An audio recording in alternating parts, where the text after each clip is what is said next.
네, 관련 이야기 서울대우 중앙대 약학대학 교수님과 함께 짚어보겠습니다. 네, 먼저 오늘 발표된 코로나19 현황 먼저 소개를 해주시죠. 네, 국내 발생 38명, 해외 유입 16명 해서 어제 새로 이제 확진된 사람 54명으로 확인이 되고 있습니다. 사망자는 1명으로 누적 사망자가 428명으로 집계됐고요. 지금까지 누적 확진자는 24,476명으로 확인되고 있습니다. 네, 교수님. 사실 이 추석 연휴 이후에 폭증하지 않을까 굉장히 큰 우려를 하고 있었는데, 지난 6일에 100명을 넘은 이후로는 또 다시 감소세를 보이고 있어서 뭐 어떻게 보면 좀 다행일 수도 있을 것 같은데, 또 사실 오늘부터 또 사흘간 연휴잖아요. 어떻게 봐야 될까요? 예, 일단은 오늘 국내 발생은 38명입니다. 네네. 다소 우리가 걱정했던 것과는 달리 다소 좀 긍정적인 신호다 이렇게는 볼 수 있습니다. 네네. 다만 이제 제가 내일 정도 보는 게 좋겠다 그랬는데 내일은 오늘이 휴일이기 때문에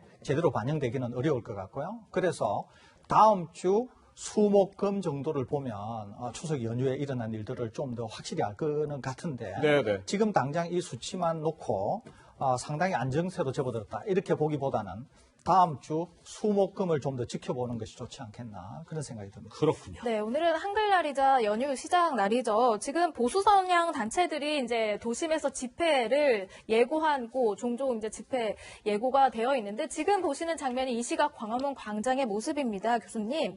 지금 뭐 대규모 집회들은 금지가 됐지만 곳곳에서 기자회견이나 또 차량 시위 같은 것들을 진행하겠다 이러고 있어서 방역 당국으로서는 긴장할 수밖에 없을 것 같아요. 예, 그렇습니다. 이제 추석 연휴에 만일에 우리가 큰 확산이 없다고 하면 지금 이 광화문 집회가 상당히 중요할 수 있겠죠. 예. 그러니까 이제 방역 당국이 상당히 이제 긴장하고 있다 이렇게 볼 수 있습니다. 다만 제가 좀 주의를 기울이고 싶은 것은 두 네. 가지인데요. 하나는 집회하시는 분들 쪽 하나하고 다른 하나는 의외로 경찰 쪽에도 저는 네. 주의가 필요하다 이렇게 보고 있습니다. 경찰이요? 예, 왜 그러냐면 집회자들도 집회에 모이게 되면은 감염 확산이 있을 수 있겠죠. 예. 그런데 경찰도 마찬가지입니다.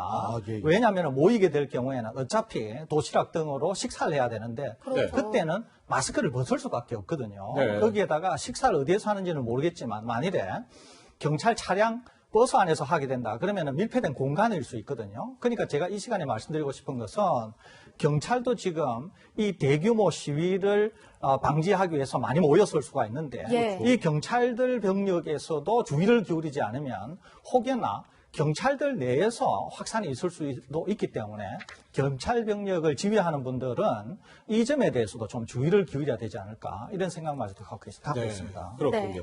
아까 저희가 광화문 광장 이 시각 모습 보여드렸는데 어제 서울행정법원이 아무래도 이 집회 자체를 금지시켰기 때문에 이 광화문 광장에는 지금 뭐 조용한 거를 볼 수 있었을 텐데 일단 뭐 경찰 차벽 지난 개천절에는 이 광화문 광장까지 완전히 다 둘러쌌었는데 이번 한글날에는 이제 길가에 이제 차벽을 세운 모습도 볼 수 있고요. 다만 이제 뭐 기자회견 이런 거는 이제 집회와 관계없이 또 신고를 하면 또 할 수 있는 부분이기 때문에 조만간 기자회견 이 부분도 좀 저희가 주목을 해보긴 해야 될 것 같습니다. 네, 코로나19 얘기 지금 하고 있는데 교수님. 네.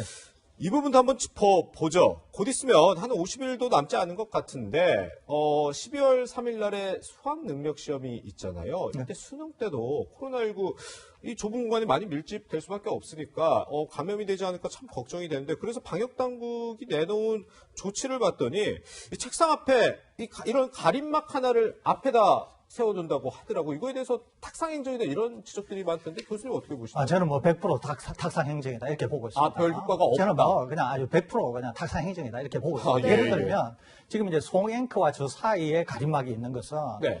우리가 대화를 하기 때문에 대화를 통해서 비말이 확산이 될 수 있다는 점에서 가림막이 필요하다는 것은 맞거든요. 네. 그런데 고등학교 수험생이 무슨 대화를 하는 것도 아니고 시험에 집중하게 되는데 오히려 앞에 가림막이 있다고 해서 그것이 크게 감염 확산을 막을 수 있느냐라고 하는 게 하나가 있고요. 예. 두 번째는 고3인 경우에는 굉장히 긴장 속에서 시험을 쳐야 되는데 가림막이 시험을 치는 데 있어서 상당히 제약을 주는 그런 부담 요인으로 작용할 수 있습니다. 그럴 수 있군요. 제가 오히려 이 시간에 좀 권해드리고 싶은 것은 뭐냐면 네네. 교육당국과 학부모들께 권해드리고 싶은 것은 뭐냐면 가림막을 할 게 아니라 네. 제일 중요한 것은 마스크 착용이라는 거예요. 반드시 네. 착용. 그렇습니다. 그러니까 고3이 마스크를 착용하게 하고 네.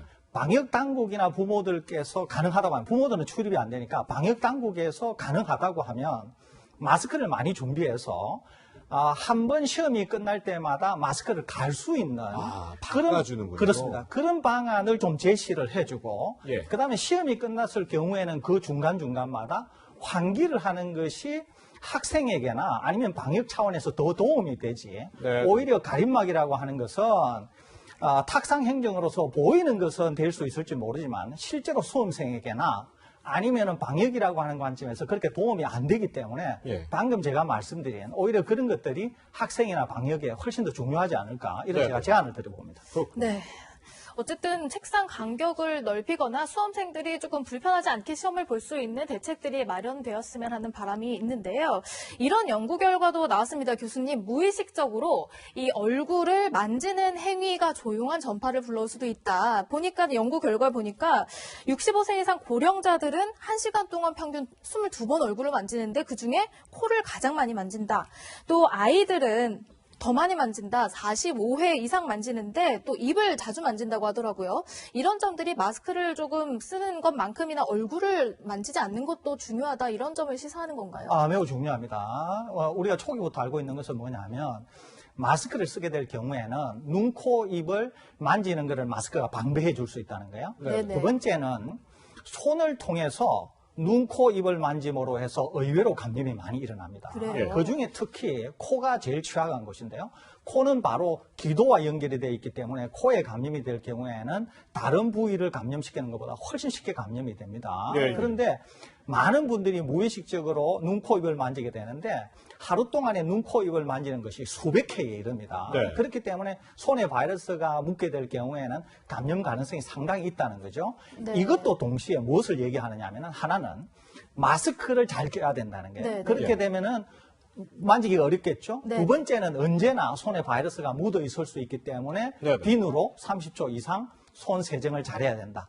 그런 것과 밀접한 관계가 있다. 이렇게 볼 수 있겠습니다. 네. 저희가 이렇게 코로나19 관련된 연구 결과들 이렇게 소개를 계속 해드리고 있는데 방금 전해드린 건 질병관리청에서 발표한 건데 또 한 가지 이번에는 이거는 저기 이스라엘 연구팀이 발표한 내용이던데 이 코로나19 바이러스가 남성의 생식 능력에도 좀 영향을 줄 수 있다는 연구 결과가 있더라고요. 이건 상당히 일리가 있습니다. 그래요? 우선 여성과 남성은 생식세포를 만드는 게 완전히 다릅니다. 예, 여성은 태어나면서 모든 생식세포를 갖고 태어나게 되고요. 네. 그리고 성숙하면서 한 달에 하나씩 배출하게 되는 거거든요.